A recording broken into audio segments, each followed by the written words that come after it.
Hey guys, tonight we're diving into a side of history most textbooks wouldn't dare touch, the bedroom lives of medieval queens.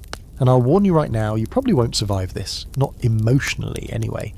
You might start the night thinking royal beds were all silk sheets and candlelight, but by the time we're through you'll be side-eyeing your pillows and wondering how anyone got any sleep in a palace filled with spies, superstition and political seduction. So before you get comfortable, take a moment to like the video and subscribe, but only if you genuinely enjoy what I do here. Drop your city and the time in the comments. I always love seeing where you're listening from. Now, dim the lights, maybe turn on a fan for that soft background hum, and let's ease into tonight's journey together. You're standing in the cold halls of a medieval castle, your feet padded with thick rushes and the scent of rosemary and old stone all around. It's drafty, that's the first thing you notice. You've been dressed in at least 5 layers of heavy cloth, but somehow this chill still creeps in. You are a princess, but not the fairy tale kind. You're a treaty in human form, a dowry wrapped in flesh. Your marriage isn't about love, or even like. It's about borders, allegiances, and whether your womb will bear the next ruler. You're not just a person, you're a geopolitical strategy. When a medieval queen marries, it's rarely to the man of her choosing. In fact, odds are she's never had a real conversation with him.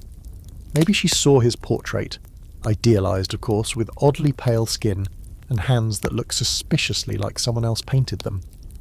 The marriage arrangements happen when you're still practically a child. Some girls are betrothed at age 5, married by 12, and expected to conceive shortly after. Romantic, right? Let's take Eleanor of Aquitaine as an example, one of the most powerful and well-known queens of the medieval period.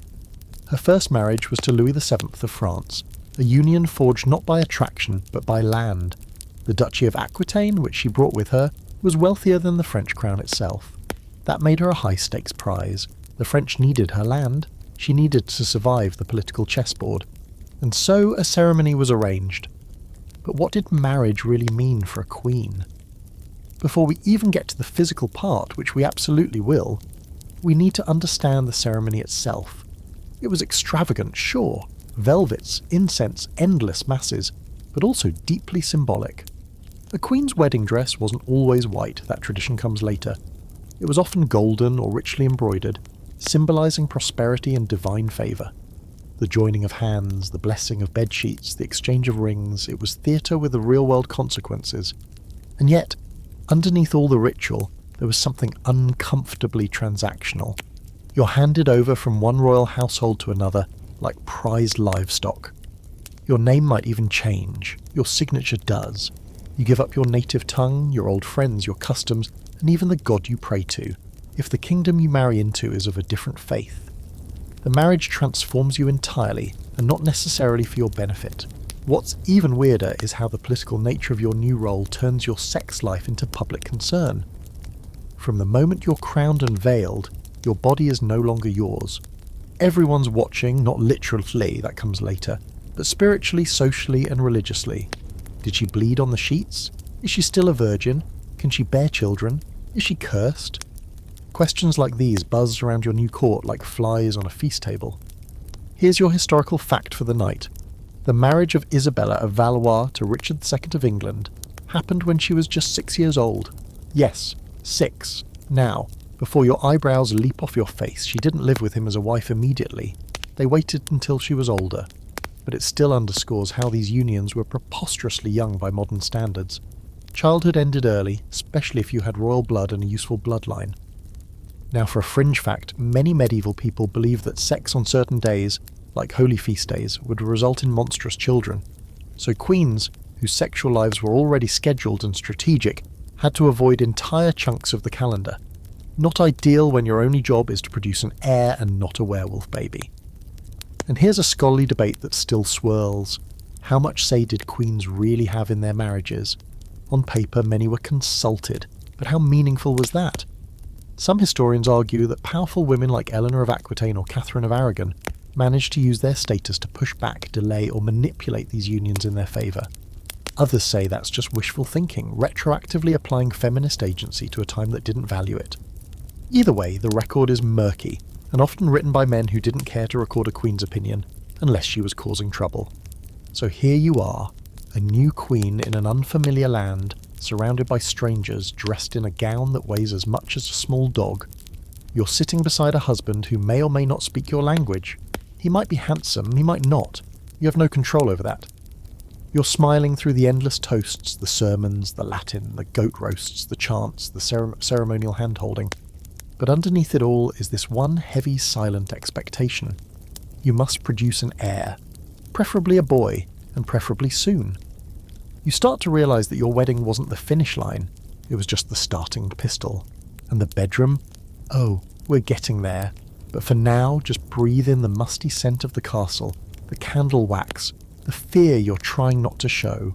Tomorrow, or maybe even tonight, you'll face what every medieval queen must eventually confront. The strange collision of duty, intimacy, and spectacle. You'll be touched not for love, but for legacy. Watched not for beauty, but for fertility. Welcome to the strange, cold, velvet-draped world of royal marriage. The wedding is over, the feast has stretched into night, and now all eyes turn to the one moment everyone's truly been waiting for, the bedding ceremony. You've barely eaten, too nervous to swallow more than a few mouthfuls of bland stewed meat, but that hardly matters. This isn't a celebration for you, this is ritual theatre, and you're the star. The audience? Dozens of courtiers, priests, and noble relatives who don't intend to leave until they've personally ensured that the marriage is real. You're walked through the halls by torchlight draped in a thin linen shift, your wedding gown stripped away by giggling maids and serious-faced matrons. Your husband is marched through a different corridor, similarly disrobed, already a little drunk, maybe a little anxious himself. The bedding ceremony is exactly what it sounds like. You are both escorted to a marriage bed, not privately but with witnesses, actual, breathing, nosy witnesses. And they're not shy. One courtier might toss a stocking onto the bed for luck. Another, maybe a bishop, might offer a short prayer or a very long one, depending on how much he likes hearing his own voice.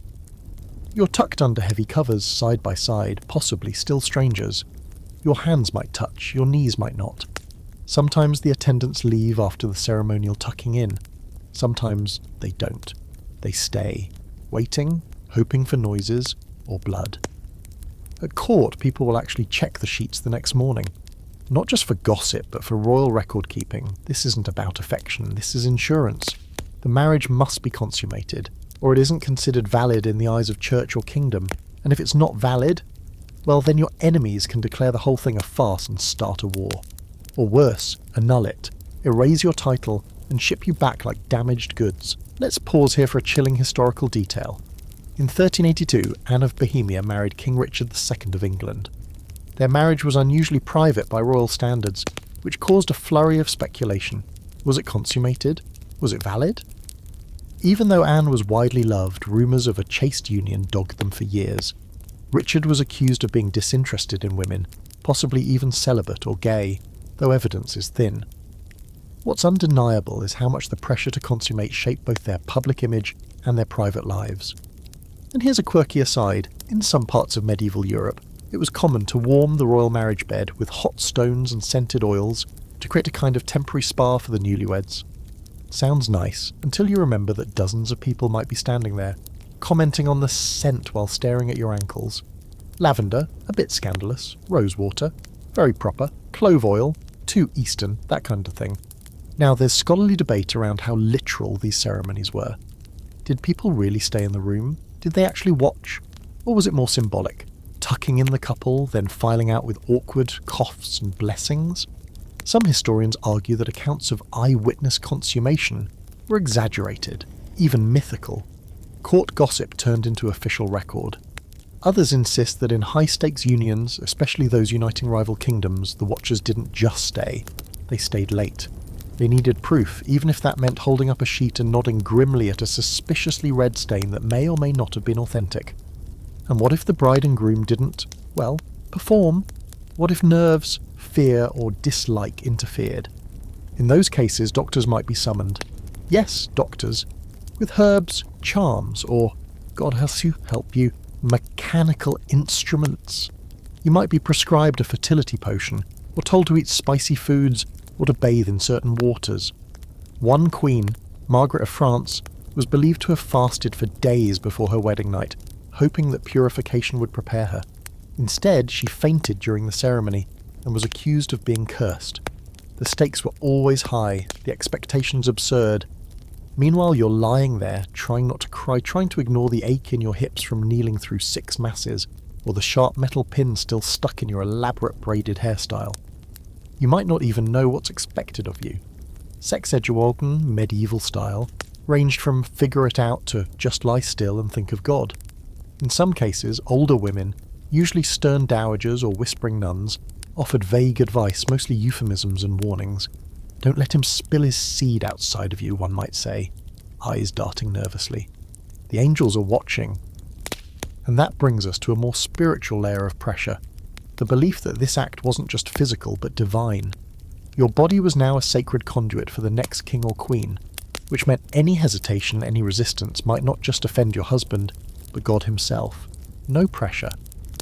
In this dim chamber, the flickering candlelight casts shadows on stone walls, and you glance at your new husband, maybe hoping for a smile, maybe bracing for disappointment, and you wonder, how many queens before you lay in this same bed, feeling this same mix of dread and detachment? Another fringe detail? Some royal beds were enormous, not for comfort, but for symbolic authority. A literal throne of bedding. Giant canopies, embroidered with family crests and saints' faces, loomed over you like judgmental ancestors. Some queens even brought their own portable beds when they married abroad, unwilling to surrender their own familiar furniture to a foreign nation. As if a known mattress might offer some measure of safety, you lie awake long after the last torch is doused. Outside, a wolf howls, or maybe it's just a dog. Either way, you're not sleeping tonight. And in the morning, when you emerge with tired eyes and rumpled hair, everyone will be watching your face, reading it like scripture. Did she do it? Is she pregnant already? What if she's barren? The pressure won't end, not now, not ever. 'Cause this wasn't about love. This was a royal ritual, a national duty. And you're no longer just a woman, you're a queen. And every private moment you have from now on is somehow everybody's business. Morning brings no mercy. The castle is awake long before the sun, and so are you. There's a knocking at your door, not a gentle one, but sharp and certain. A lady-in-waiting enters without waiting for a reply, followed by 2 more. They bring warm water in silver basins, a comb carved from bone, and a towel embroidered with the crest of your new family. You're expected to look refreshed, dignified, glowing even. Never mind that you didn't sleep, never mind that your head aches and your nerves are frayed. You're a queen now, and queens don't get to look tired. But before you're allowed to dress, there's one more ritual to endure. The sheets. Yes, those sheets, the ones from the wedding night. A servant, usually older and well-versed in discretion, will discreetly retrieve them. Sometimes they're shown to a chamberlain. Sometimes they're paraded more publicly, hung from a window or handed to a bishop to confirm the evidence. What they're looking for is blood, of course, the so-called proof of virginity. Here's where things get awkward. Not all women bleed their first time. That's just anatomy. But medieval people didn't know that. To them, no blood meant no virginity. And no virginity, that meant scandal, annulment, even war. So it wasn't uncommon for a helpful handmaid to provide a little theatrical flair. Maybe a small cut on the thigh or a few drops of animal blood hidden in the bedclothes. This wasn't seen as deception so much as survival. Historical fact for this section. In 1476, Margaret of Denmark's wedding night caused a scandal when no blood was found on the sheets. The Danish court nearly accused her of being unchaste, despite her young age and known piety. Her defenders had to argue, using religious texts and testimonies from her childhood, that she was pure in flesh and intent, even if the sheets didn't show it. The fact that purity had to be litigated with this much precision tells you everything about how obsessed these societies were with symbolic blood. And what happens if a queen really doesn't bleed and there's no cover story? Then come the virginity tests. Yes, actual tests. Usually performed by older noble women or, in worse cases, physicians with very questionable methods. These weren't medical so much as superstitious. Some tested whether a woman could jump or run without discomfort. Others examined physical appearance, narrow hips, pale skin, modest posture. In the most invasive cases, the examinations turned clinical, which was as humiliating as it sounds. Your dignity? Not considered. Your consent? Hilarious.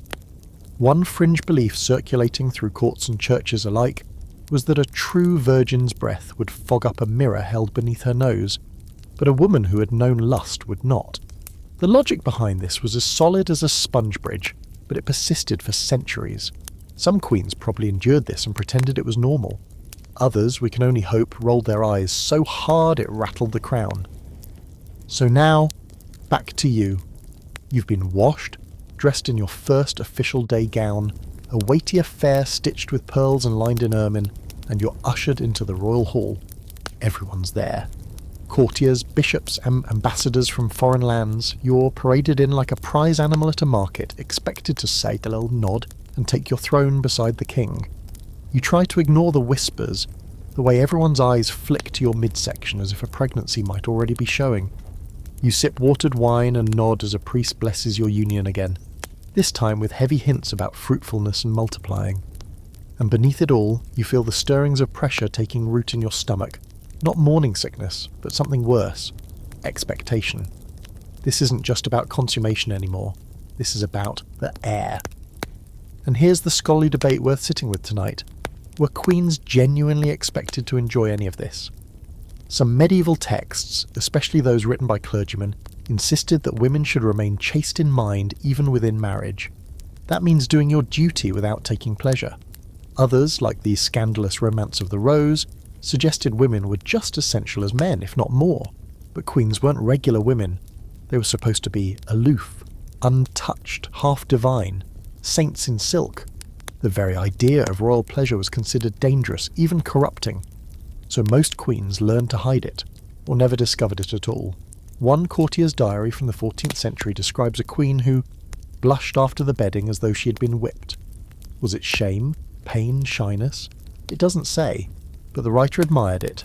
A blushing queen was a virtuous queen. A satisfied one? Well, that was suspicious. It's ironic, really. Your body is scrutinized constantly, your posture, your complexion, your gait, but your own feelings are invisible and maybe irrelevant. Whether you liked your husband or hated the experience, it doesn't matter. What matters is what the court believes happened, and what they believe will be written into history, whether it's true or not.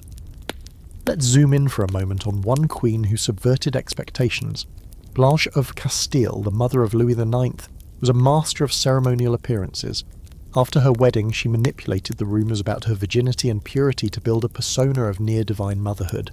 She used it as political armour, weaponising modesty as strategy. Whether she played innocent or actually was, we'll never know, but the persona worked. She ruled as regent for years, wielding her sexuality like a sealed box, powerful because no one was ever quite sure what was inside. Now, back to your throne. As you sit and smile for the lords of the realm, a part of you wonders what happens if you can't get pregnant right away. What if you don't get pregnant at all? The answer is simple: blame. And not just from courtiers, from priests, from servants, from your husband, from foreign dignitaries. You'll be sent fertility amulets, told to avoid certain foods, pressured to pray at shrines or undergo blessings. Midwives will whisper recipes made from herbs and ground deer antler. Nothing will be private anymore. Not your cycle, not your dreams, not even your prayers. You try to sit up straighter, keep your hands folded, breathe deeply. You're not just a wife, you're a symbol now. Of hope, of lineage, of alliances that could crumble if your body doesn't cooperate. So you play your part even if your skin still tingles with shame from the night before, and your mind is still replaying every awkward moment under those heavy sheets. Because this is only the beginning. You've survived the ceremony, but the real game is just starting. The days after the wedding slide into a routine, but not the kind that brings comfort. You're watched constantly, not in a paranoid, distant way, but intimately. Your meals are monitored. Your sleep schedule is public knowledge. Even your moods become political signals. If you're quiet, they'll say you're homesick. If you're animated, they'll whisper you must be pregnant already. Every time you cough or eat a grape, someone somewhere starts drafting a letter to a foreign ambassador speculating about the state of your womb. You're told that your womb is sacred now, a vessel blessed by God, chosen to carry royal blood. This isn't a metaphor to your priests. They mean it literally. There are entire ceremonies designed to sanctify the queen's body before she conceives. In some courts, you'd be anointed with holy oil on your belly, or made to drink blessed wine in the presence of a bishop. It's not about belief, it's about image. The more divine your body appears, the more legitimate your future child becomes. Historical fact time. In the late 13th century, Queen Margaret of Scotland was blessed in a special mass designed specifically for fertility, performed by 3 bishops and attended by most of the Scottish court. The blessing involved readings from the Book of Genesis, prayers to the Virgin Mary, and, strangely, a ritual that included placing relics near her abdomen while chanting psalms. No pressure, right? This brings us to the most surreal part of being a medieval queen. You are not a person. You're a womb, a glorified, well-dressed, anointed, and monitored incubator. People write letters about you that say things like, "God willing, her fruit will be bountiful." That's not poetry, that's statecraft. And if you don't bear fruit, then things get awkward. The church and your confessor remind you constantly that fertility is tied to piety. If you're not conceiving, maybe you sinned. Maybe you thought a lustful thought. Maybe you didn't pray hard enough during intercourse. You're encouraged to confess even the smallest sexual impulses, especially if they occurred outside of your marital duties. And yes, marital sex can be a sin too, if you enjoy it too much, or if it happens on a holy day or in the wrong position. There are diagrams, actual diagrams. The confessor listens with a mixture of concern and quiet judgment. Sometimes he writes it down, sometimes he gives you penance. In one case from the 14th century, a queen confessed to impure dreams and was told to sleep with a stone under her pillow to remind her of mortality. Charming. Another queen was forced to walk barefoot to mass for a week, as atonement for carnal disobedience. What did that mean? She had initiated sex. Apparently that was too bold for a woman whose job was to be a holy vessel. Now let's add in the fringe stuff. Fertility wasn't just a biological or spiritual matter, it was magical. Folk remedies were alive and well at court, often smuggled in by midwives or whispering servants. You might be told to eat pigeon hearts, or to sleep with a poppy seed sachet under your breast. Some queens wore amulets made of dried frog skin wrapped in linen. Others swallowed concoctions of honey, thyme, and ground pearls, believing it would heat the womb. None of this worked, of course, but it gave people something to do while waiting for your belly to swell.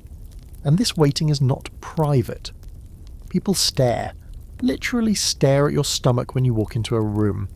If you wear looser clothes, the rumours start. If you eat more than usual, someone will say they heard a midwife was summoned. Your husband might start to act differently, gentler if he believes you're pregnant, colder if he thinks you're failing him. And you start to believe it too. You question your body, you pray harder, you sleep less.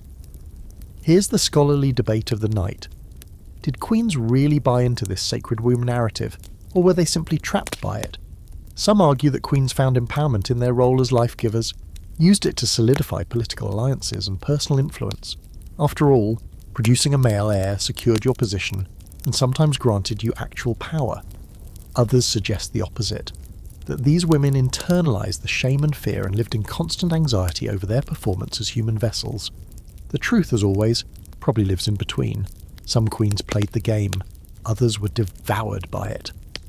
Back in your reality, you find yourself watching the other women at court, ladies in waiting, visiting duchesses, older widows. Some have already had children, others haven't. They all carry a certain look in their eyes, part sympathy, part calculation. Everyone knows what's at stake. They've seen it before. The queens who fail to conceive often disappear from history's spotlight. Some are quietly sent back to their homeland. Others live out their days in shadowy back rooms of the palace, their titles stripped, their portraits removed from the walls. But for now, you still wear the crown. You still walk the halls with 2 handmaidens at your side and a train that sweeps behind you like a silk echo. You still have time, maybe. The pressure is unbearable, but also strangely intoxicating. Because if you do it, if you get pregnant, give birth to a healthy boy, then you win. You don't just secure your place, you elevate it. You become more than queen. You become mother of the future. And so you keep pretending not to notice the watchers. You keep drinking the herbal teas and muttering the Latin prayers and following the odd conflicting rules. No garlic, no hot baths. Intercourse only when the moon is full, but not too full. Avoid fish on Tuesdays. Kiss a relic. Don't smile too much lest it stir desire. You lay in your perfumed sheets at night, surrounded by candlelight and silence, and wonder if your body is a gift or a curse. And somewhere, Maybe on the other side of the stone wall, a court scribe is already drafting a letter that begins, "The Queen has not yet quickened, though her cheeks remain flushed with divine hope." By now, you've mastered the art of the royal smile, that serene, faintly beatific expression you wear like a second crown. It's the look of a woman who is always composed, never flustered, perpetually hopeful, and above all fertile. Every movement you make is slow, graceful, and calculated. If you trip, they'll say it's a sign of pregnancy. If you're too energetic, they'll whisper you've miscarried and are overcompensating. It's exhausting, this constant theatre. But you've learned to live in it, maybe even thrive in it, if you're careful enough. Everyone's still waiting for the signs. The Queen must be quickened, that ancient term for the first flutter of life felt in the womb. Medieval medicine believed this moment meant the soul had entered the fetus. You'd think it would be private, it's not. Once you feel the baby move, you're expected to announce it, publicly, sometimes even in a formal audience with witnesses. One chronicler described a queen placing her husband's hand on her belly during court with a triumphant nod as the nobles bowed in reverence. The room reportedly broke into spontaneous prayer, or maybe just polite clapping, it's hard to say. But that's only if it happens. If it doesn't, if the weeks pass and your belly stays flat, whispers begin to echo through the corridors like smoke. The first to doubt you are the midwives, then the ladies in waiting, then the bishops, then your husband. You start to feel the power slipping from your fingers. So like many queens before you, you consider the tools they never write about in the official histories. Potions, talismans, and prayers not sanctioned by Rome. You seek out your senior lady in waiting, a woman who has seen 3 royal births and 1 suspiciously timed disappearance. And she brings you a vial of thick, bitter liquid said to open the gates of fruitfulness. It smells like metal and mint and something vaguely like ashes. You take it anyway, because what choice do you have? You drink it alone, kneeling in your nightgown on the cold stone floor of the chapel. Somewhere between desperation and devotion, you whisper promises to saints you've never even heard of. Historical fact. In 1311, Queen Clemence of Hungary, wife of Louis II of France, was so closely monitored during her pregnancy that she was assigned a team of 20 attendants to watch her night and day. After her husband's death, her unborn child became the potential heir to the throne. The stakes were so high, no one trusted her to be alone. Her every move was tracked, and when she finally gave birth to a son, he was crowned posthumously at just 5 days old. He ruled for exactly 5 days, then he died. The kingdom fell into chaos. That's how much rested on one womb, one baby, one breath. And here's where things get even stranger. Some people truly believe that royal pregnancies were miraculous, divine gifts sent by God to bless a just king or a holy queen. Your ability to conceive was seen as more than just health, it was moral proof. If your body refused, clearly you'd sinned, or worse, you were cursed, or worse still, a witch. Yes, that accusation was always lurking in the shadows, especially when things didn't go as expected. A queen who didn't conceive might be accused of using dark magic to prevent it, especially if she was educated, foreign, or simply unpopular. One fringe belief claimed that women could tie their wombs shut with secret spells, keeping royal seed from taking root. The church never confirmed this, of course, but plenty of people believed it anyway. And in case you're wondering, no, there were no male fertility tests. The king was always assumed to be virile, no matter how unhealthy, disinterested, or biologically improbable that was. If the queen didn't get pregnant, it was her fault. Period. Medieval logic at its finest. Now, let's explore the strange little rituals that followed a queen who did become pregnant. You might be given a blessed girdle, essentially a decorated belt believed to protect you and the unborn child. It might be made of silk, leather, or even chainmail, inscribed with religious symbols or the names of saints. You would wear it constantly, day and night. In some courts, you were forbidden to ride horses.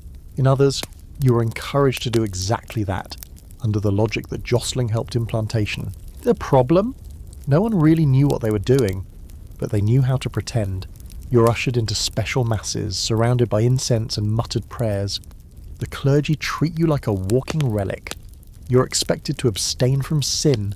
No strong wine, no lewd songs, no more sex. Even if your husband disagrees, you're holy now, at least until the birth. And then, everything changes again. Here's the scholarly debate for tonight. Did medieval people actually believe in the sanctity of royal wombs, Or was it a convenient way to control queens? Historians are divided. Some argue that the myth of the Sacred Mother gave queens soft power, social leverage and reverence.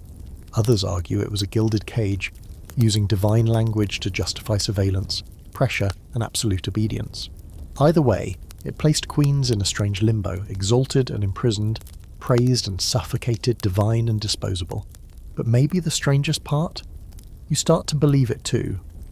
After weeks of ceremonies, blessings, herbal brews and whispered invocations, you begin to see your body as something not entirely yours. You place your hands on your stomach and imagine light growing inside you. You wake from dreams of birds nesting beneath your ribs. You think of your blood not as blood but as ink, writing the next chapter of a kingdom's story. And when your next cycle comes, heavy and undeniable, you say nothing. You don't scream, you don't cry, you just dress in thicker layers, attend your duties and let the rumours quietly fade again. Because you're a queen, and queens don't bleed in public. Instead, you wait for the next full moon, the next herbal tincture, the next mass, the next prayer. You are the body that must bloom, or the kingdom wilts. So you sit in your chamber, watching the wind stir the curtains, and you whisper again to the saints, the spirits, or whatever might be listening. Let me grow life. Let me be worthy. Time becomes fluid in a medieval palace.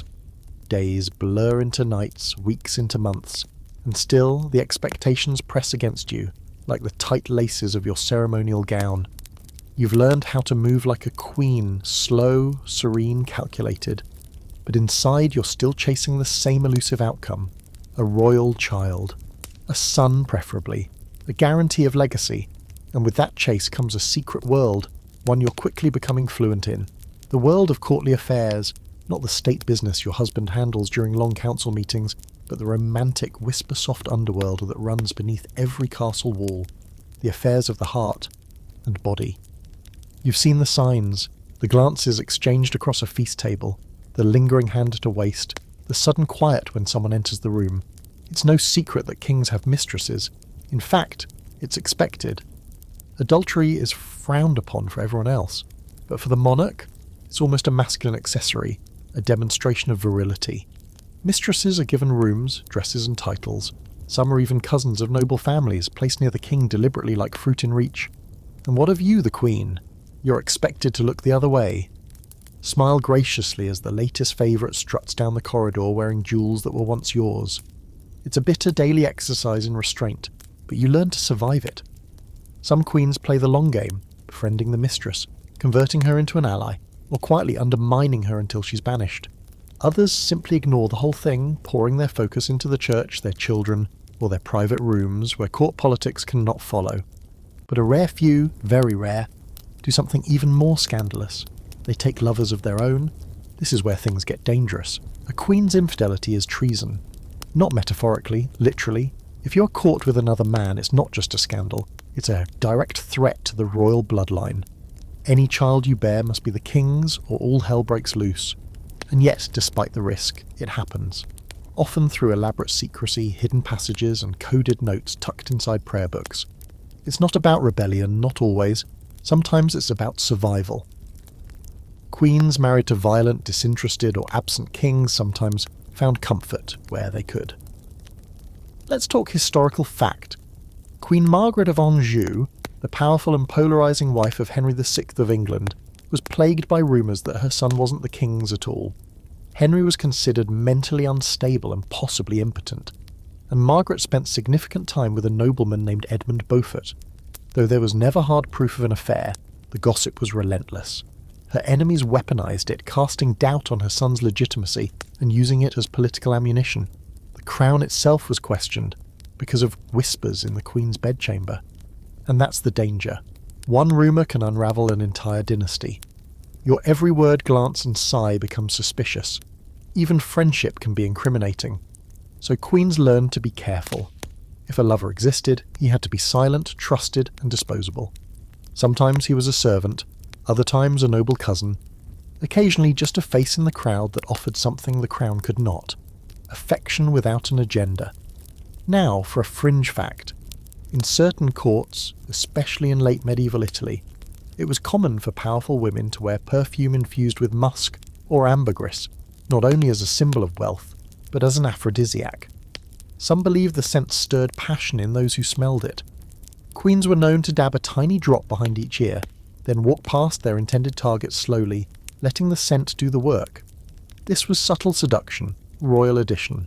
But let's not pretend this was a romantic escape. The risks were colossal. If you were discovered, there'd be no quiet exile. There'd be a trial, a spectacle, possibly even an execution. The lover would be tortured, likely hanged or drawn and quartered. You would lose everything, your title, your freedom, your life, and yet still the temptation lingered. Because in a world where your body was never truly yours, the idea of choosing even once who touched it, well, that was intoxicating. Here's the scholarly debate. Did medieval queens actually have affairs? Or are most of the stories we've inherited products of misogynistic fear and political propaganda? Historians argue both sides. Some believe these tales were exaggerated to discredit powerful women. Others point to letters, poetry, and suspiciously timed pregnancies as evidence that yes, some queens were bold enough to break the rules. As always, the truth is fogged by centuries of editing, biased chroniclers, and the church's heavy red pen. But back to your present tense. You sit in a cold stone chamber, listening to the soft scratch of a scribe's quill outside your door. A tray of dates and almonds rests untouched by your elbow. One of your ladies is brushing your hair slowly, murmuring about a new merchant who arrived at court. A tall one, she says, with golden eyes and a quiet voice. You pretend not to care, but you notice how her tone changes, how she lingers over the description, how she looks at you in the mirror, one eyebrow barely raised. Later that week, you see him. Just once, in the courtyard unloading silks from a chest. His gaze meets yours, then drops quickly. He bows. Nothing improper, nothing memorable, and yet your pulse speeds up. That's all it takes. A glance, a flicker, dangerous heartbeat. And just like that, you're reminded of what you've had to bury beneath your crown. Your desire. Not lust, necessarily. Just the quiet hunger for intimacy that belongs to you, not the kingdom. You turn away and walk back inside, letting the scent of rosemary and smoke trail after you like a ghost. Because even if nothing ever happens, even if he vanishes from court tomorrow, that moment was real. Yours. And sometimes, in a life where every inch of you is claimed by politics, religion, and history, the smallest secret can feel like freedom. The worst part isn't the waiting, it's the wondering. Because even when nothing happens, no glance, no touch, no whispered rendezvous behind velvet drapes, you're still accused. You learn early that the truth has less power than a well-timed rumour. And in a court thick with incense, egos and scheming noblemen, the Queen's virtue is always a convenient target. It's invisible, undefendable, and infinitely exploitable, especially in the confessional booth. Every week, sometimes more, depending on how worried your spiritual advisors are, you kneel behind a carved wooden screen and speak into the dark, dry air. The priest listens, or pretends to. It's difficult to tell. You confess your thoughts, your dreams, your lack of dreams. You say that you're praying daily, avoiding forbidden foods, abstaining from pleasure. You say that you love your husband even when he sleeps in another chamber. And still the questions come. Have you harboured impure desires? It's not really a question, it's a net cast into deep water. You're expected to give it something or risk sounding like a liar. I dreamed of him once, you admit, voice barely above a whisper. And you don't have to say who him is. You both know, the merchant, the nobleman, the page boy with the dimple. It doesn't matter. There's always someone the court's been watching you watch. He pauses, then begins his list of penance. A week of silent prayer, fasting on Fridays, no music, and no eye contact with any man below the rank of duke. You nod, accept it, say your prayers. But the shame clings, especially because you know the truth. You haven't done anything, not even close, and yet the guilt is real. Not because you've sinned, but because the entire system is designed to make you feel as if you might have. Queens, more than anyone, are expected to live above temptation. Holier than nuns, yet still attractive enough to justify the king's desire. It's an impossible line to walk, and God help you if you slip. Historical fact for you, Queen Joan Fouappin of Navarre, who married King Philip IV of France, was accused of heresy and sorcery during a politically volatile period. Her connection to the Knights Templar and rumours that she protected certain members led to wild allegations, including that she used enchantments to manipulate her husband's mind. No proof was ever found, but her name was tarnished, and she spent years defending her morality in court and church. And it wasn't just external accusations. Queens were expected to be their own surveillance systems. If you felt a stirring, a curiosity, even a single involuntary dream, you were supposed to confess, because medieval theology didn't draw a clear line between thought and action. Lust, even imagined, was sin, and sin, especially for queens, could spell divine punishment, infertility, illness, plague. Now, for a particularly strange fringe belief. In parts of 12th century Germany and Bohemia, it was thought that the devil visited royal women in their sleep, not as a monstrous creature, but as a seducer, whispering in their dreams, tempting them toward forbidden thoughts. Some queens reportedly tied rosaries around their ankles at night to ward off these spectral visits. Others slept with blessed iron crosses under their pillows, anything to protect the purity of the mind. So what happens when a queen starts to believe the rumours about herself? You begin to retreat. You limit who sees you. You speak less, smile less. You stop playing music in your chambers. You stop requesting your favourite handmaidens. You even stop walking in the garden, afraid that your presence might inspire another whisper. Isolation becomes a kind of armour, and it's heavy. The king may notice, he may not. He's busy with wars, tournaments, mistresses and coin. If he asks what's wrong, you give the usual answers: exhaustion, fasting, the weight of your prayers. You don't say what you're really thinking, that you're starting to feel more symbol than human, more idola than woman, and that every soft part of you is being filed down to something politically acceptable. Here's where the scholarly debate cuts deep. Some argue that the confessor was a queen's ally, a spiritual guide who offered solace in a treacherous court.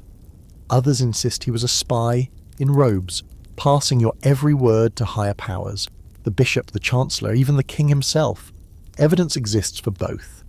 In some letters, confessors advocated fiercely for their queens. In others, they betrayed them, leaking secrets that fed into formal accusations or private punishments. But regardless of loyalty, the dynamic was always lopsided. You had to confess whether you wanted to or not. And once you did, your sins were recorded, not on parchment perhaps, but in memory, and used as leverage if ever needed. A little guilt kept queens docile. Too much pride was dangerous. So you carry that guilt like a shadow. It follows you through mass, through banquets, through long nights alone in your chamber. You pray harder. You wear darker gowns. You begin fasting without being asked. You accept penances before they're even assigned. And still the court's curiosity remains unsatisfied. They say you've grown colder. They say your eyes look sharp. They say you've lost your beauty to piety. But what they never ask is why. Why does a queen, born into opulence and dressed in silk, begin to act like a woman on trial? 'Cause she is. Always.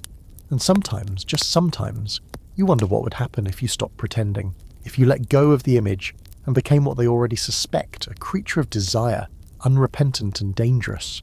What would they do then? Strip your crown, banish you, burn your name in the pages of history? Maybe. Or maybe for one single night you'd feel free.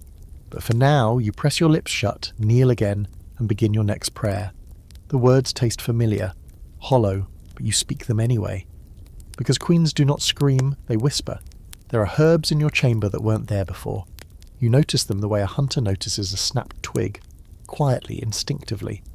A small bundle tied with red thread hangs behind your curtain rod, where the sunlight barely touches. Another has been tucked under your pillow by one of your ladies, who insists it helps with dreams. You don't ask what's in them, you already know. Mugwort, vervain, crushed pomegranate seeds, the usual suspects. Aphrodisiacs, fertility charms, love potions. They go by many names, but in this palace they're simply called remedies. Because when prayers fail, you turn to plants. The women who bring them to you speak softly and always glance over their shoulders. These aren't court-sanctioned midwives with clean hands and holy amulets. These are the ones who come from the kitchens, the laundry rooms, the stables. Women who've seen things, who whisper about ancient recipes passed down by mothers and crones. You let them come because nothing else has worked. You've gone to every mass, you've lit every candle, and still your belly is silent. So you drink the tea they give you. Bitter, of course. Everything good for fertility tastes like spoiled bark and regret. You pretend not to gag. The woman watches your face, then nods once, satisfied, and says, You'll feel something tonight. Warmth in the belly, that's how you'll know. You do feel something later. Warmth, yes, but also shame, because even as you lie in bed beneath a canopy painted with angels and saints, you wonder if this counts as sin. The church hasn't exactly given you a clear answer. On one hand, you're fulfilling your duty. On the other, you're meddling in God's design. Magic or medicine? The line is thin, invisible even. You choose not to ask. Queens rarely get answers they like. Historical fact, in 14th century France, Queen Joanna of Bourbon was known to consume blessed tonics, made from fennel and powdered deer antler, a practice recommended by her physician to encourage conception. Though officially approved by the church, these tonics had roots in ancient pagan remedies. Churchmen grumbled. The Queen continued anyway. She bore several children, though most died young. The tonics kept coming. And then there are the stranger things. A charm carved into bone and sewn into your underdress. A vial of tears, your own, collected after a night of disappointment and stored beneath your bed. A charm that instructs you to speak the name of a child you lost before sleeping. You never had a child. But you name him anyway. In your mind, you see him with your hair and your husband's nose playing near a fountain that doesn't exist. You whisper the name into the dark. No one hears. But maybe someone does. Here's a fringe fact. In some corners of medieval Spain, it was believed that placing a spoon of honey beneath the tongue before lovemaking would ensure conception. Not because of biology, but because bees were thought to be sacred messengers between the earthly and divine. Some queens went further, anointing their thighs with warm honey before bed. No records say whether it worked, but the image lingers, doesn't it? You learn quickly that not all potions are created equal. Some are meant to rouse the body, others to rouse the mind. A particular vial, milky and sweet-smelling, is meant to stir desire itself. Not fertility, not love, just pure, uncut want. You stare at it on your nightstand for days before finally dipping your finger in and tasting it. The sensation is strange, almost electric. You feel your skin flush. For the first time in months, you touch your own wrist and feel something like hunger. This brings you to a problem you didn't expect. What if you want to want? Not out of duty, but for yourself. That thought is dangerous.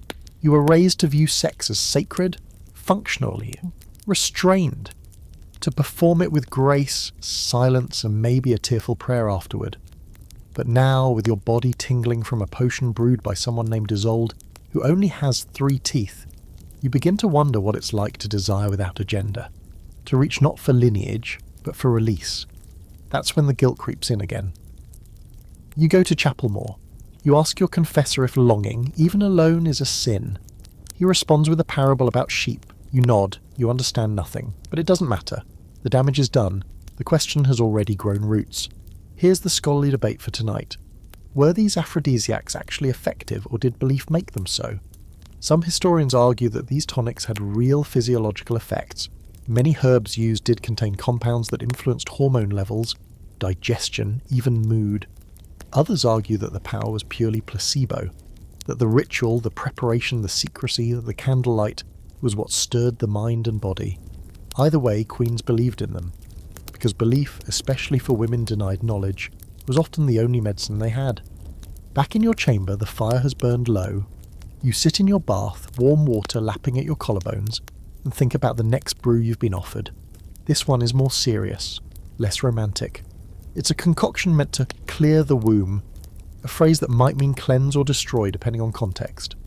You stare at the vial, you ask no questions, you leave it unopened, for now, and as you lie in bed, the soft fur of the coverlet brushing your arms, you feel the magic thick in the air.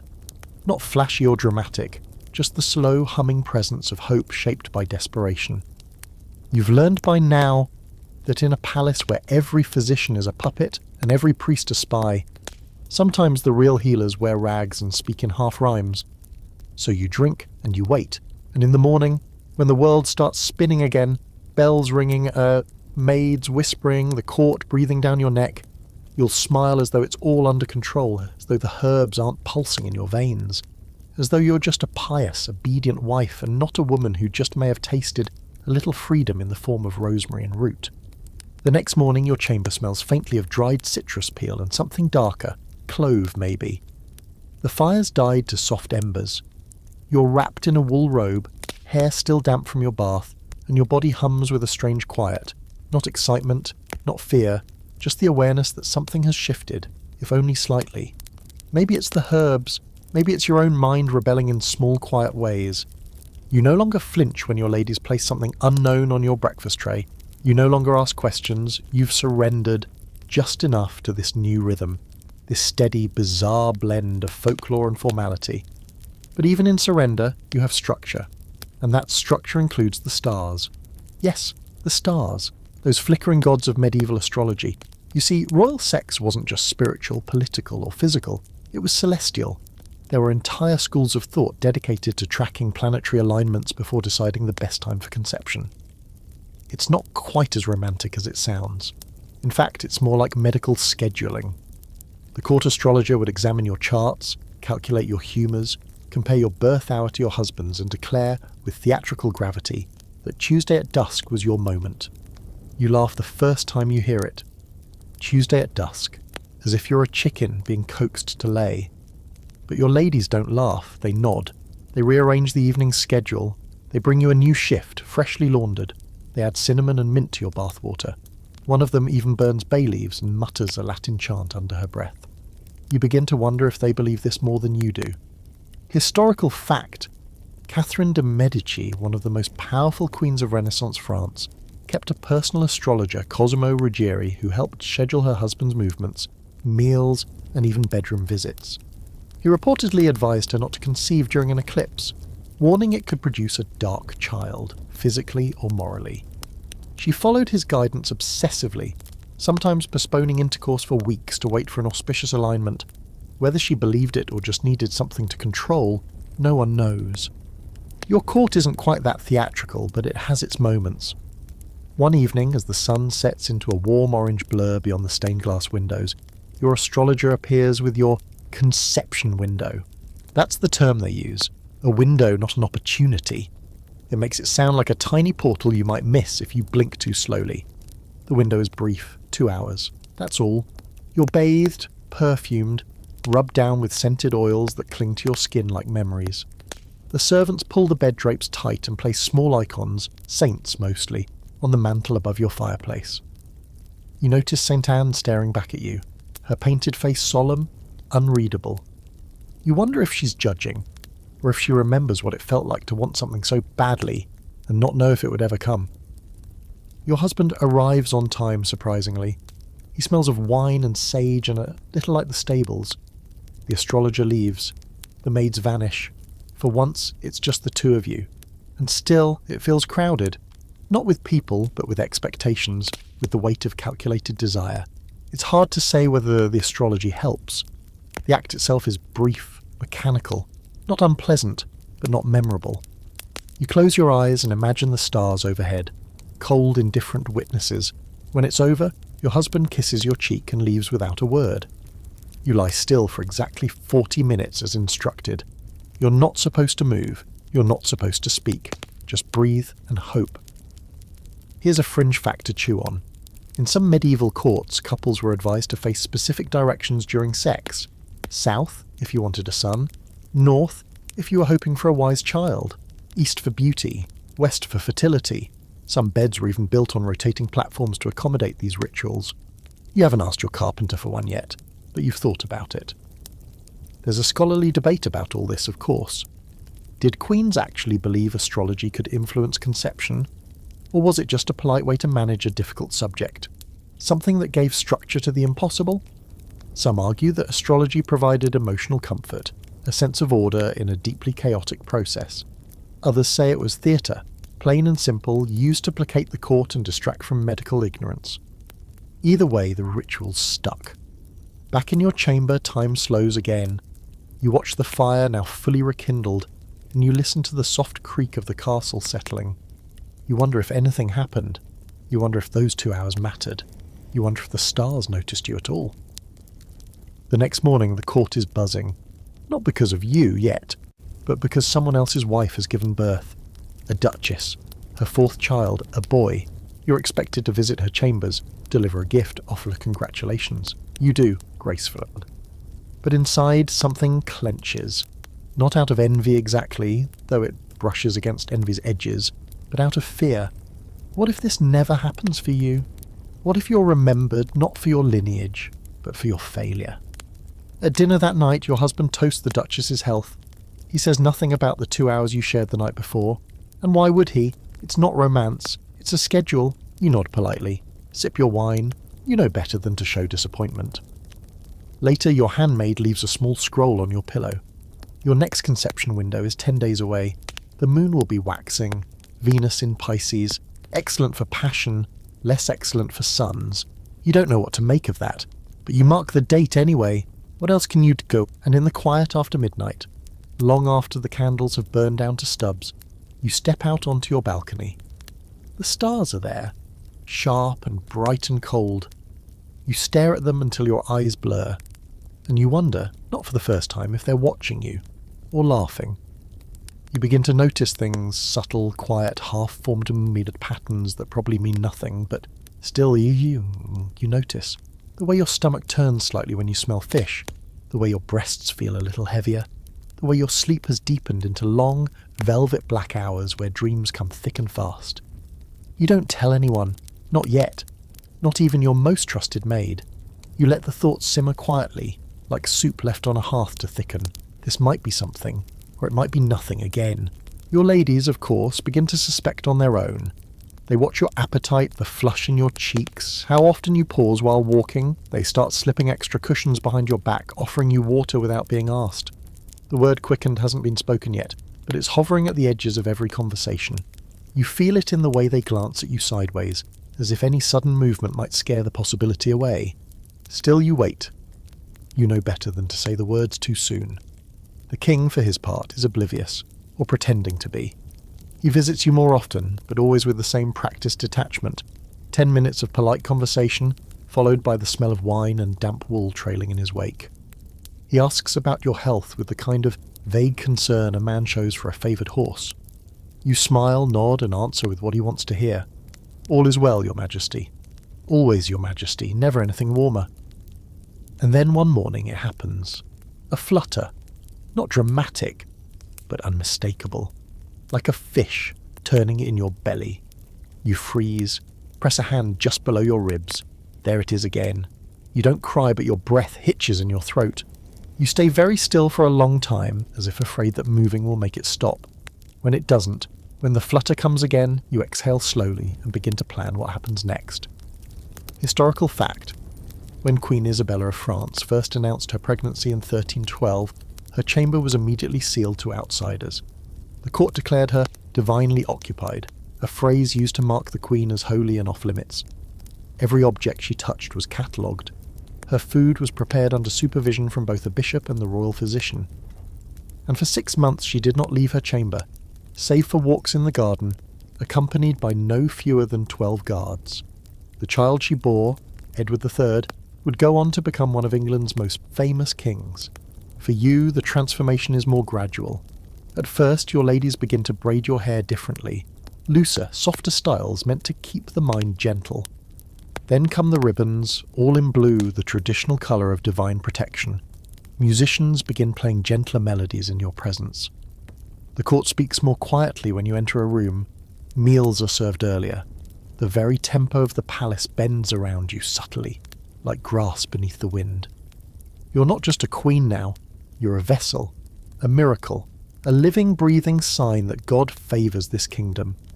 And this child, still the size of a walnut, is already more important than you. And yet beneath all the reverence lies a thick layer of superstition. You're warned not to sew, lest you stitch the child's soul shut. You're forbidden from looking at fire too long. Some believe it scars the unborn. No garlic, no mutton, no handling anything sharp. A midwife, stern and tight-lipped, ties a cord of white wool around your wrist. You must not remove it until the baby cries. Fringe fact. In parts of 13th century northern Europe, queens were given small stones called womb warmers, smooth pieces of amber or quartz kept tucked beneath the bed or under pillows. They were believed to guard against miscarriage, especially during the first trimester. Some queens took them so seriously they refused to sleep in any chamber without one, even if it meant delaying royal travel for days. As your belly grows, so does the anxiety. You're aware every day of how fragile this moment is. One wrong step, one spoiled meal, one sudden fright, and it could all end. Miscarriage isn't just a personal tragedy, it's a national crisis. It's also ammunition for your enemies. If the child is lost, there will be whispers that you did something wrong, that your womb was too cold, that you let dark thoughts in, that you failed. The scholarly debate here is especially brutal. Historians argue over whether queens were treated as sacred during pregnancy, or imprisoned. On one side they were protected, pampered, exalted. On the other, they were isolated, micromanaged, stripped of agency. Even their movements were decided by others.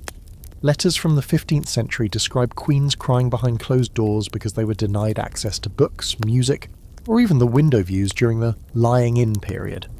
Everything was done for the child, never for the woman. You see this beginning in your own chambers. Your favourite servant is quietly dismissed. Too chatty, they say. Your wine is replaced with bitter herbal mixtures. You're allowed no visitors without a written note from the bishop or the royal physician. Even your husband, now suddenly interested, comes only when escorted by 2 witnesses. Nothing about this feels like celebration. It feels like containment. But you endure it.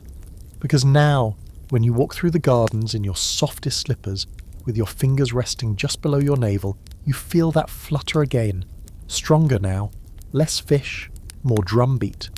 A steady pulse that belongs to someone new, someone forming in secret, someone powerful.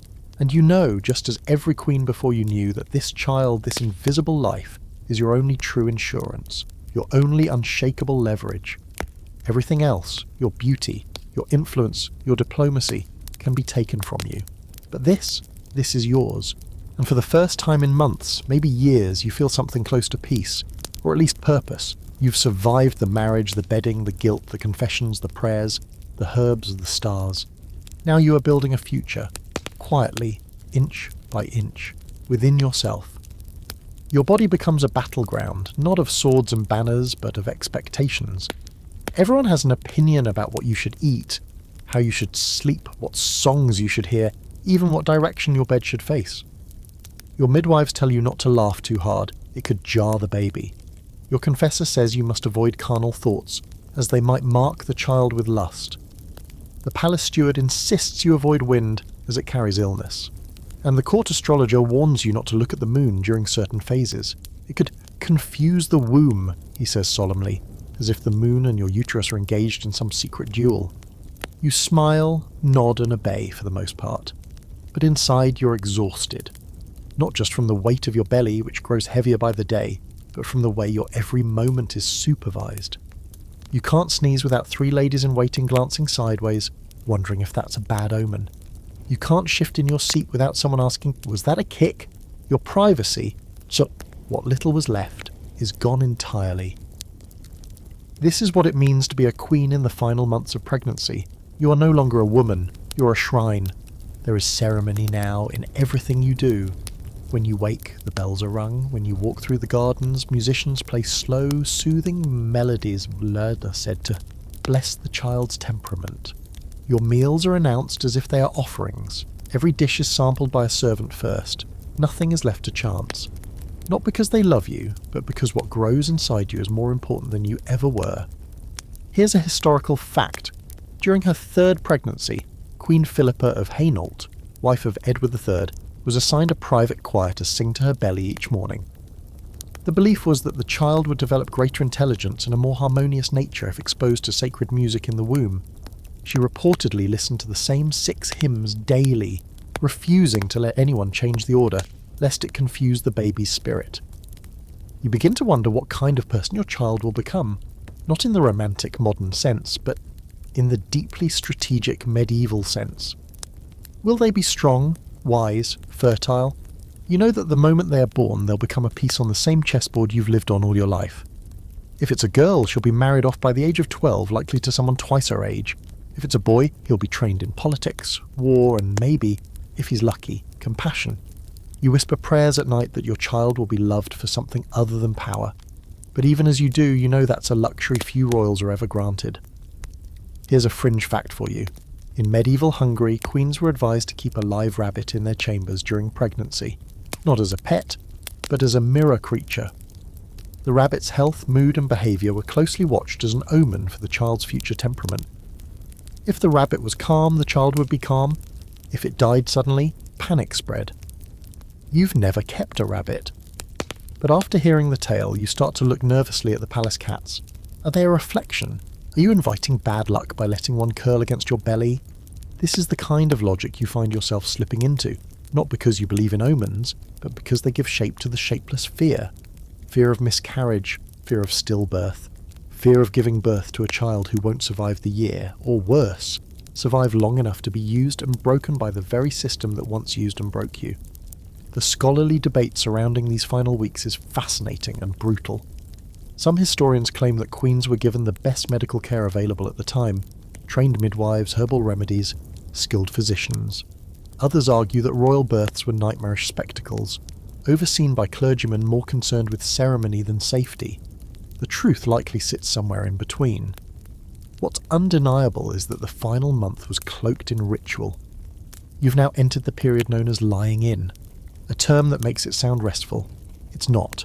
You're confined to your chamber, forbidden from public appearance. The windows are covered with thick drapes to protect against evil light. You're not allowed to see strangers. Not even letters from foreign courts are brought to you, lest bad news rattle your wee womb. For all your status, you might as well be a nun in cloister. Even your clothing changes. No more corsets, no more embroidered gowns. You wear loose shifts of linen and wool dyed in pale colours meant to calm the mind. Jewellery is discouraged, except for a single cross. You are dressed like a vessel, a relic waiting to be cracked open. The only people allowed near you now are your midwives, your most trusted ladies, and occasionally the chaplain. He recites psalms at your bedside in the evenings, hands raised like a conductor, lips always moving. Sometimes you pretend not to hear him. You close your eyes and drift into dreams where you are no one. Not a queen, not a mother, not a symbol, just a body floating in still water. But even in this so-called stillness, the palace is preparing. Cradles are carved, astrologers draft horoscopes for every possible birth hour. Nurses are hired, wet nurses too. You haven't been asked your opinion on that. You know better than to hope they'll let you nurse the child yourself. That's not your role. You're here to deliver the air, not raise them. And yet, as the kicks grow stronger, you find yourself reaching for a connection that court protocol has tried so hard to keep at bay. You talk to the child, in whispers, late at night, with your hands resting on your round belly. You tell them stories of your homeland. You hum lullabies you barely remember. You promise things you may never be able to give. Safety, love, freedom, a life not shaped by fear.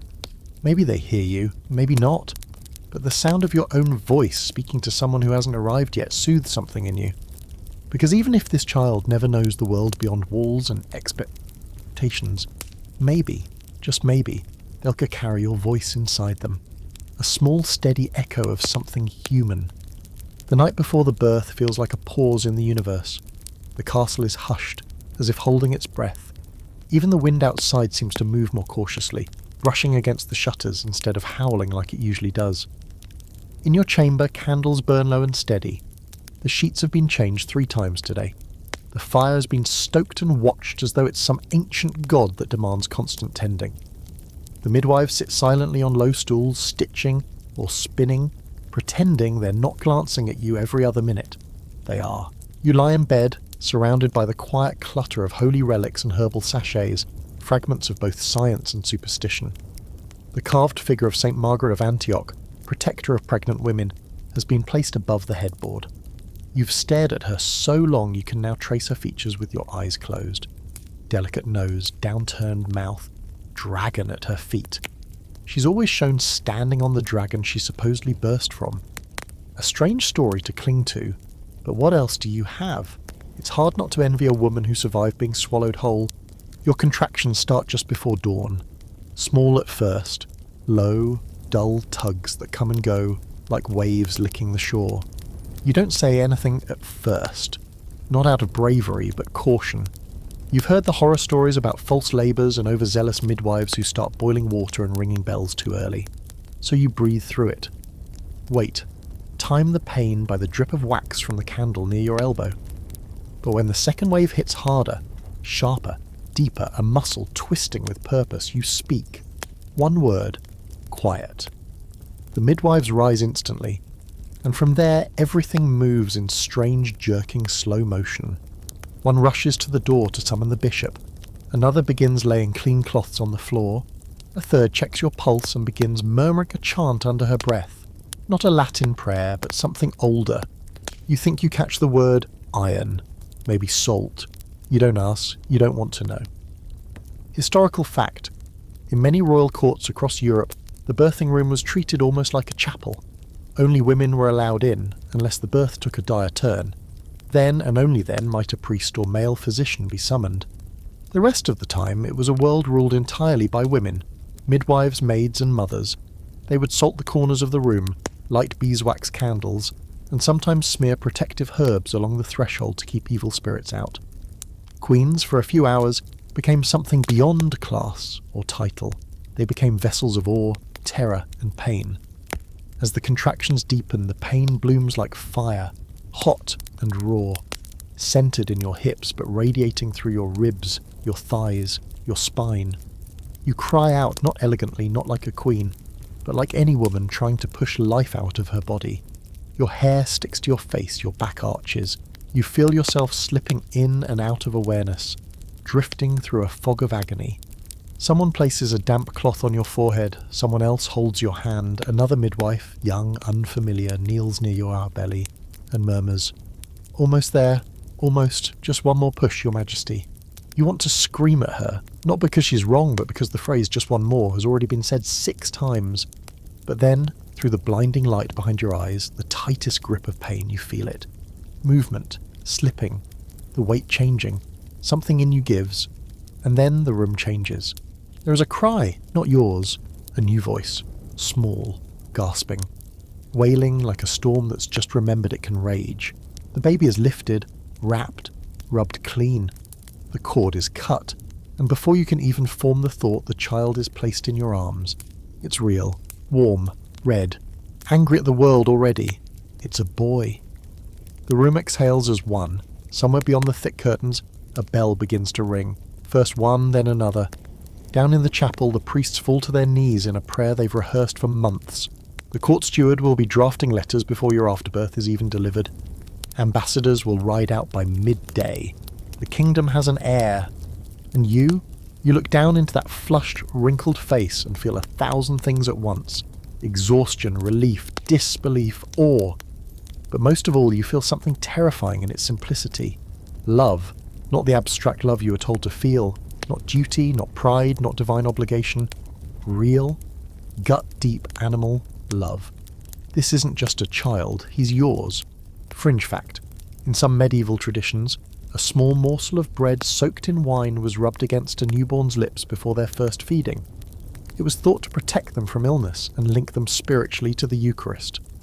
In one record, a bishop protested the practice, saying it blurred the lines between faith and folklore. The mother reportedly insisted anyway. It was her only defiance. Here's the scholarly debate tonight. Were royal births private miracles or public performances? Some historians argue that they were deeply personal, cloaked in privacy, guided by ancient female knowledge. Others claim they were deliberately staged, an audience of noble women and midwives ensuring the legitimacy of the child. In some cases, the birth was witnessed by dozens. In others, no one saw anything but the aftermath. The truth, again, is murky. Records were shaped by politics, but there's no denying that your birth, this birth, was both sacred and strategic. After the cord is cut and the child weighed, he's taken from you, not stolen, not forever, but lifted from your arms and brought to the chapel for blessing. You barely notice. You drift into sleep before they even cross the threshold. Your last thought is not of banners or thrones or future marriages. It's not even of your husband. It's of a heartbeat. Once fluttering under your ribs, now alive, and screaming into the world. And somehow, impossibly, everything has changed. You're no longer just a queen, you're a mother. The world is different now, not in the sweeping, poetic way people talk about after wars or revolutions, but in small, disorienting ways, like someone quietly rearranged your life while you were sleeping. You wake in a room that looks the same, but every object has a new purpose. The pitcher of water is for you, not for washing. The The folded cloth on the table is not a towel, it's for when the baby is brought to nurse. The incense in the corner isn't for prayer, but to mask the afterbirth smell still faintly lingering in the walls. And your body, oh, your body, is no longer an ornament or a vessel.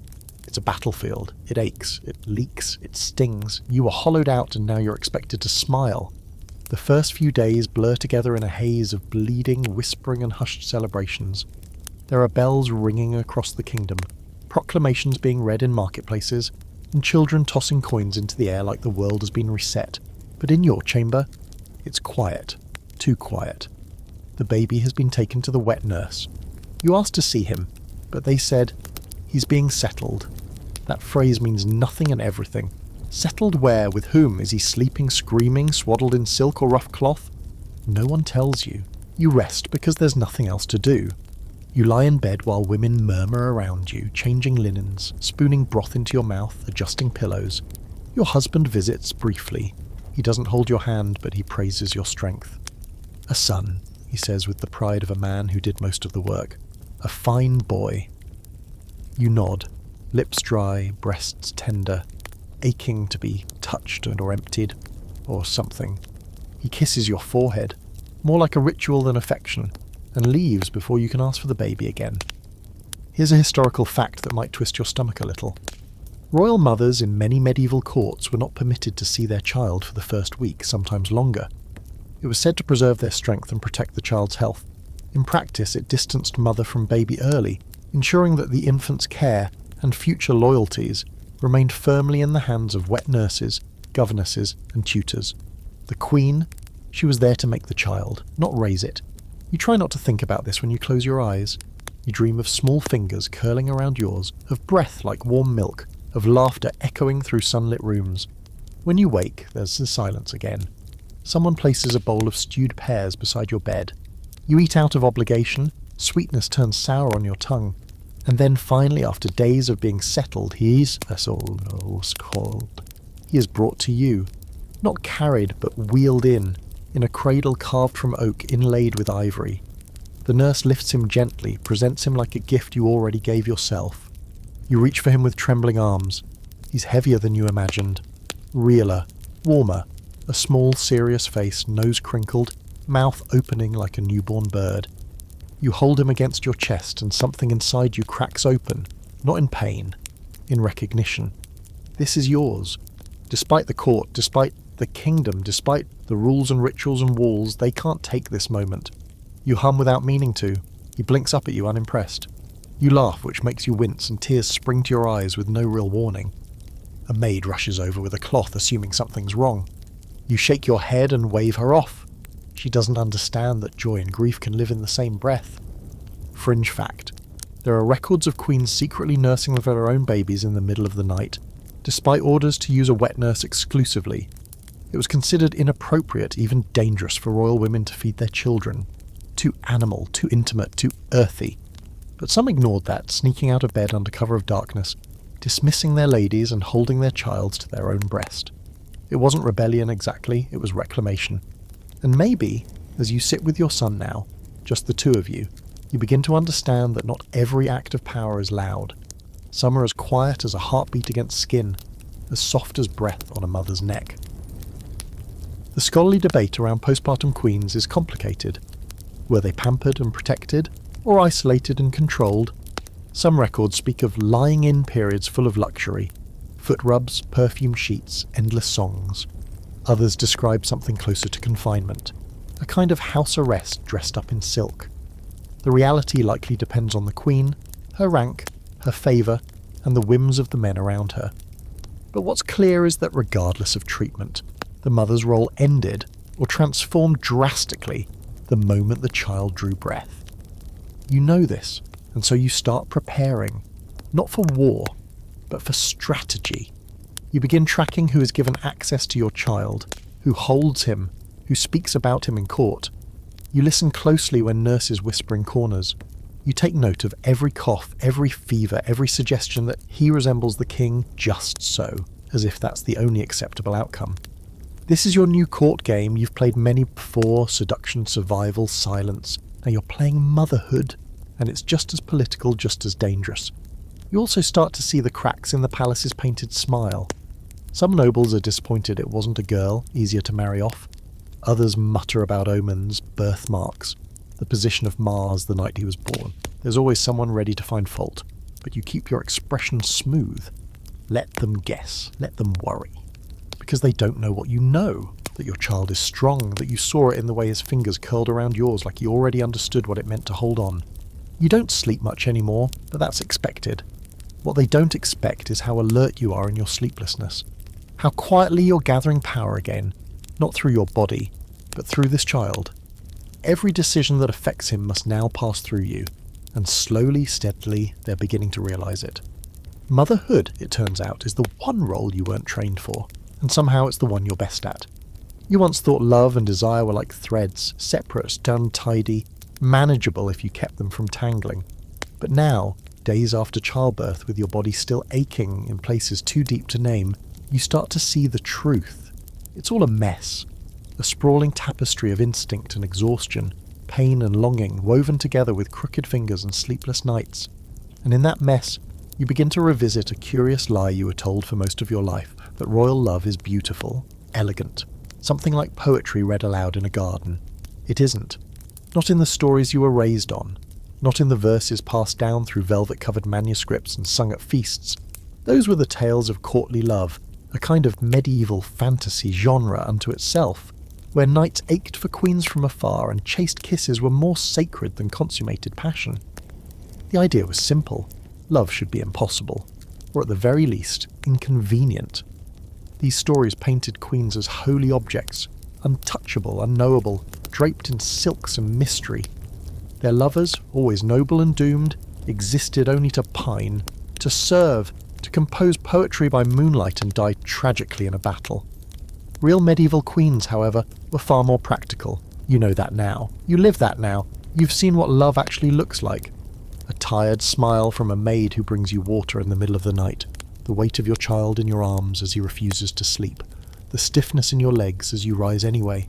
And the sex? Please! You're lucky if it didn't end with a prayer of apology or a quick trip to confession. Let's talk historical fact. The concept of fin amour or refined love exploded across medieval Europe in the 12th century, especially in courts like Eleanor of Aquitaine's. It emphasised longing over consummation. The queen was often placed on a pedestal, not as a woman, but a symbol. Lovers swore fealties to her as they would a lord. This made great music. It made terrible marriages. In practice, courtly love had little to do with real relationships. It was a social game, a dance of glances and verse, with strict rules and even stricter consequences if taken too far. You were meant to inspire desire, not fulfill it, and if you dared cross that invisible line from fantasy into flesh. Suddenly the love turned scandalous. Suddenly you weren't a muse anymore, you were a whore, an adulteress, a danger to the realm. Sound familiar? The irony, of course, is that your court is still obsessed with this nonsense. Minstrels sing ballads of tragic queens who loved knights they could never touch.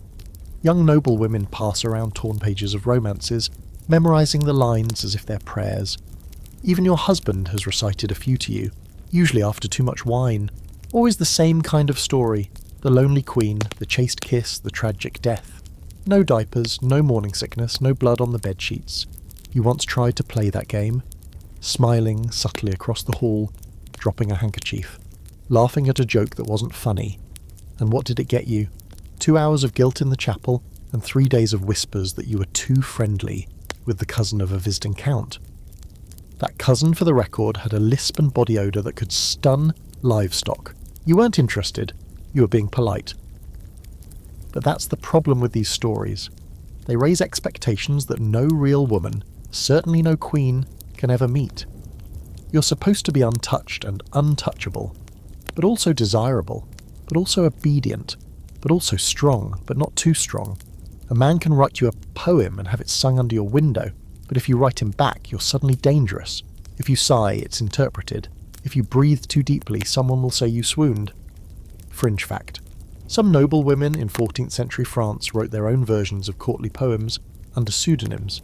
A few were surprisingly bold, flipping the script, mocking the absurdity of noble longing, and even suggesting that female desire was not just real, but unruly. One poem begins, If your love is pain, then I am a dagger. Needless to say, those verses were not recited at court. You begin to reflect on your own experience, on how many times you've smiled at a man who expected you to be an ideal rather than a person, how often you've been told that your grace is inspiring by men who couldn't remember the colour of your eyes, how many times you've been kissed not out of affection, but for appearances. It makes you question everything, even your own memories. Were you ever really in love? Was that flutter in your chest real, or just a story you were trying to live inside? There's a scholarly debate that mirrors this dilemma. Did medieval queens internalise courtly love ideals, or did they mock them behind closed doors? Some historians believe queens used the romantic language of the day to manipulate perception, to gain power through illusion. Others argue that even powerful women were swept up in the fantasy, their desires shaped by the same poems that reduced them to statues in gardens. You suspect both are true, that you too once longed to be longed for, that you imagined the right words, the right look, could make someone see you not as a political obligation but as a woman. And when that didn't happen, you learnt to twist the fantasy in your favour. Now, sitting at your window, nursing soreness in your joints and a newborn in your lap, you feel something like clarity. You don't need a poem. You don't want to be a symbol. You want peace, maybe companionship, someone who sees the stretch marks, the dark circles, the quiet anger in your voice and doesn't flinch. Someone who doesn't mistake your silence for grace, or your resilience for indifference. You don't know if such a person exists in your court. Probably not, but the realization itself is liberating, because it means you can stop performing, at least in private. So the next time a troubadour sings of queens with golden hair and eyes like moonlit sorrow, you will smile, but only with your mouth, not your heart, not anymore, because you know what those songs leave out: the sweat, the silence, the strength, and the truth that sometimes the queen doesn't want a knight. She wants the room to breathe. It begins with paper, thin cream-coloured vellum, rolled tightly and sealed in wax bearing your husband's insignia. You recognise it immediately, not the content, but the ritual. This is a consummation contract, and though it seems ridiculous now with your child already squirming in your arms, it's a necessary formality, or so they say. You unfold it slowly, hand steady, eyes scanning the tight script with practised boredom. It confirms that your marriage was fulfilled, your body has done its duty, and most importantly, your child is legitimate. The irony, of course, is that no one cared about your consent during the actual act, but your signature now, after the blood, the labour, the pain, is somehow essential. This is what happens when power is measured in wombs. You sign your name without blinking, a quill dipped in iron gall ink. Your hand aches a little, still stiff from the weeks of bed rest, but you press the pen down harder than you need to, leaving a dark splotch behind. A small rebellion, barely worth noticing, but it's yours.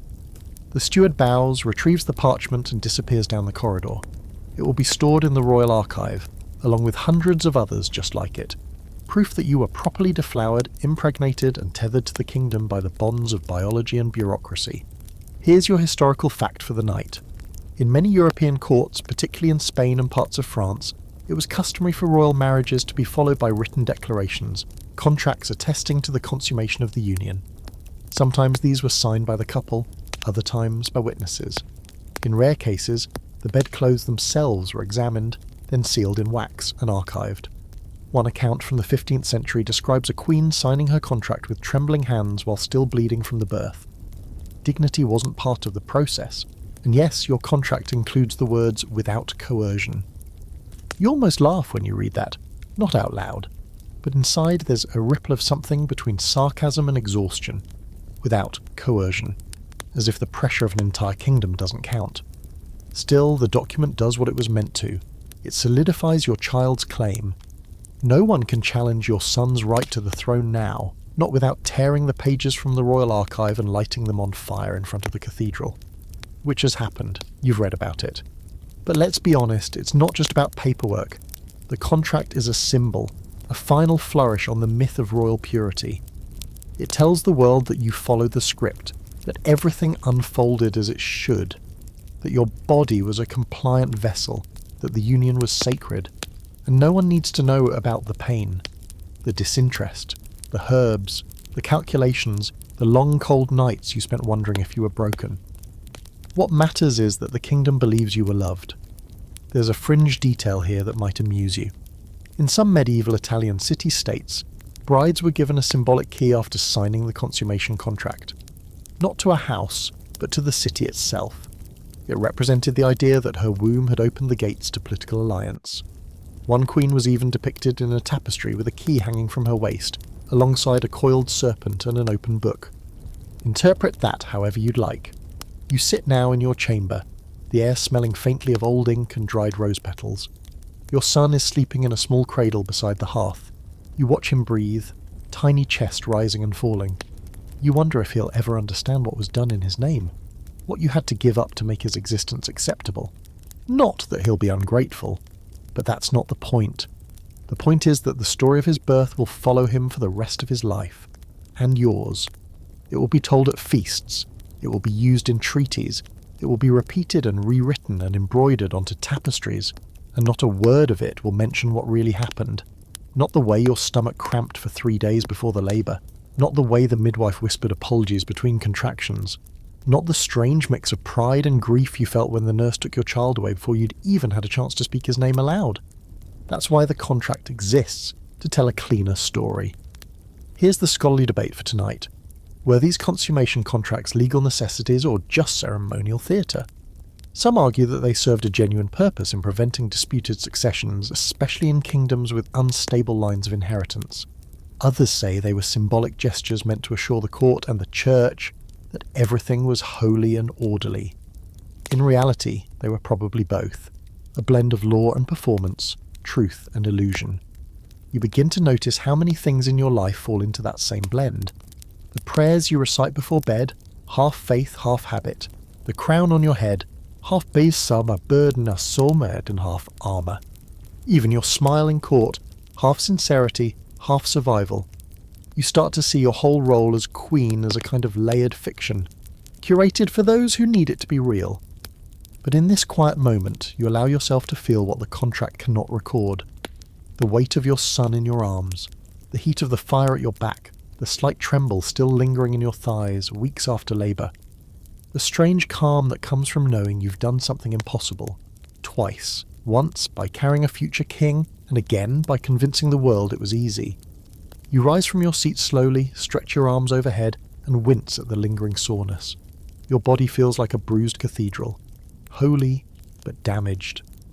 You walk to the cradle and place your hand gently on your son's chest, just to feel it move beneath your fingers. You don't need a document to tell you what this moment means, but the kingdom does, so let them have their story. You'll keep the truth for yourself. There's something unnervingly theatrical about how quickly the court moves on. One moment you're the focal point of every whispered conversation, every ceremonial toast. The next, the celebration has curdled into silence and people are back to worrying about harvests, skirmishes at the border, and which bishop is feuding with which treasurer. You've given them what they wanted, a child, a boy, a future, and now that they have it, you're expected to quietly step back into your ornamental role, gleaming politely from the edge of every room like a crown on a shelf, visible, revered, but not touched. But your body hasn't moved on. It lags behind the pageantry, stubborn and slow. Your hips still ache when you sit too long. Your breasts leak at inconvenient times. There are bruises you didn't know you had, healing in shades of blue and yellow just beneath your skin. Every smile you give is painted over fatigue. And still you show up, because you have to. And the child? He's rarely in your arms anymore. He's been swept into a world of nannies and tutors and religious supervision. The royal nurse reports to your husband, not to you. The bishop oversees his spiritual conditioning, even though the boy can't yet form full words. You're allowed visits, of course, twice a day, in carefully timed sessions that feel more like appointments than motherhood. Sometimes you find yourself asking permission to hold him, and when you realise what you're doing, the shame tastes metallic. The court's attention, meanwhile, has begun to swirl elsewhere. Rumours of your next child have already started, quietly but insistently. Nobles nudge each other during dinner. Courtiers politely mention the importance of securing the succession, as if one living child is a happy accident, not a foundation, as if your womb is a dice cup and the game must be played again immediately. You begin to feel the weight of something sinister, replacement. And here comes the truly strange part. You begin to suspect that your body is no longer trusted, that the very people who once knelt in awe at your belly now wonder whether it was ever truly yours. The paranoia creeps in subtly. A midwife reassigned without notice, a handmaiden suddenly silent. The physician starts referring to you not as Her Majesty, but as the Queen Dowager in waiting, Bill, in jest. Except it doesn't feel like a joke. Here's your historical fact. In 1541, Queen Catherine Howard, the fifth wife of Henry VIII, was accused of adultery, based on little more than gossip and her previous flirtations before marriage. She was imprisoned, interrogated, and ultimately executed at age 19. Her real crime wasn't infidelity, it was having a past, a history that didn't fit the narrative. Once the shine of novelty wore off, she was no longer seen as pure, and in a world obsessed with queenly virtue, that was a death sentence. And now we come to one of the strangest, darkest tricks of royal history: phantom pregnancies. The phenomenon isn't rare. It has haunted royal courts across centuries. Queens so desperate or so pressured that their minds and bodies conspire to simulate pregnancy. Missed periods, nausea, swollen bellies, even breast milk. And yet no child. You hear whispers of it even now. That Queen Juana of Castile once walked through the halls stroking her stomach and whispering lullabies to an heir that wasn't there. That Anne Boleyn was said to have miscarried a ghost. That queens who failed to produce heirs sometimes staged their own conceptions, stuffed their bellies, forged letters, bribed midwives to buy time, protection, even love. Here's your fringe fact. In 1558, Queen Mary of England believed she was pregnant. She showed all the signs. The kingdom celebrated. A nursery was prepared. Months passed and no child came. The belly receded. It was called a phantom pregnancy, but many at the time whispered darker explanations. Curses, divine punishment, the devil's trickery. She died soon after, her body hollow, her legacy consumed by silence. And here's the twist. The deception wasn't always intentional. Sometimes the Queen herself believed it. Belief so fierce it bent the body. You think about that now. The weight of expectation, the hunger to matter, the knowledge that your entire value hinges on something as elusive and uncontrollable as conception. Could you imagine your body into motherhood? Could you believe your way into safety? You begin to understand how the pressure breaks women, not in public, but slowly, gently, like frost on a branch. The scholarly debate here is ongoing. Were these phantom pregnancies truly psychosomatic, driven by anxiety and hope? Or were they crafted illusions, deliberate acts of political theatre? Most agree it's all a little of both. Some were cases of genuine hormonal imbalance. Others were the work of desperate queens navigating courts where childlessness was a sin, a weakness, a threat. The deeper question is this: did anyone care whether the pregnancies were real as long as the kingdom believed? You feel your body differently now, with suspicion. Every ache is a symptom. Every cramp is evidence. You find yourself counting the days between your cycles with quiet dread, not out of desire, but fear. What happens if you can't produce another heir? What happens if your womb is declared spent? You begin to imagine the options. Not future children, but future stories. Could you fake it? Could you mimic the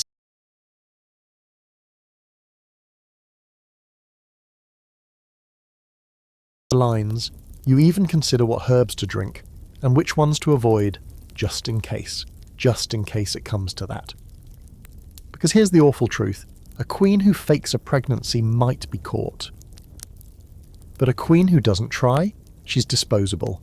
So you wait, you perform, you mull, you smile in court, you kneel during mass, you hold your son twice a day, long enough to remember what it feels like to matter.